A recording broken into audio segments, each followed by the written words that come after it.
American by birth, Filipino by adoption, and Knight of Columbus by dedication.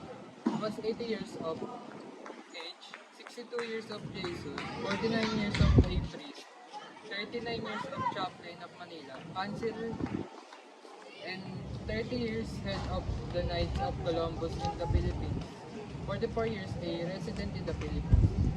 This memorial is an expression of love and gratitude of all Knights of Columbus in the Philippines.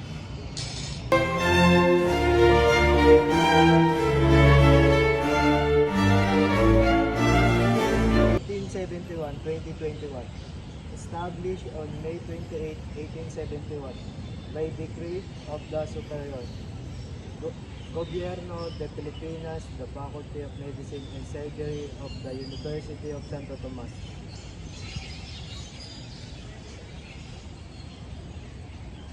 Is the oldest school of medicine in the Philippines, known then as the Facultad de Medicina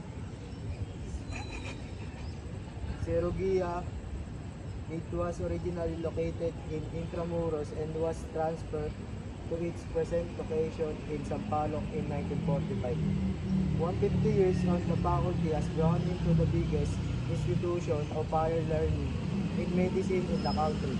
True to its Christian mandate, it reaffirms its commitment to foster the growth of men and women of science and medicine, educating them in reason and strength, them in faith, granting them with humility, courage, industry, and brilliance.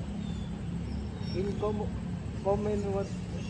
commemoration of the history, fortitude, and legacy of the UST Faculty of Medicine and Surgery on its sesquicentennial founding anniversary, May 29, 2021.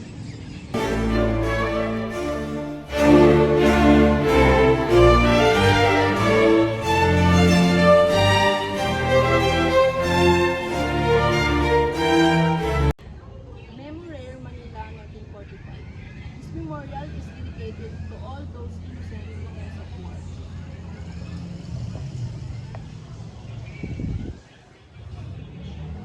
Many of whom went nameless and unknown to our common grave, or never even knew a grave at all. Their bodies having been consumed by fire or crushed to dust beneath the rubble of enemies. Let this monument be the gravestone for each and every one of the over 100,000 men, women, children, and infants killed in Manila during its Battle of Liberation, February 3, March 3, 1945. We have not forgotten them, nor shall we ever forget. May they rest in peace as part now of the sacred ground of the city, the Manila of our affections. February 18, 1995.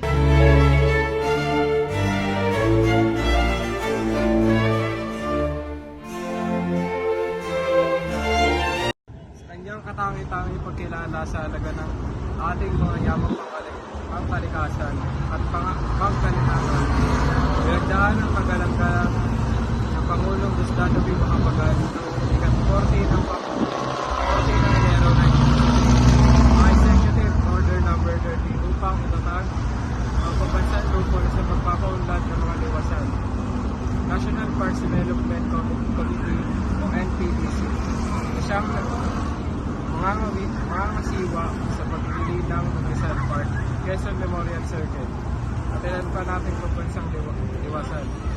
Tinaguyod ng kanyang kabiyak si unang bilang Evangelina Macapagal ang NPDC sa pamamagitan ng isang programa para sa pagpapaganda ng Rizal Park at iba pang pampublikong liwasan o himalayan tulad ng libingan ng mga bayani.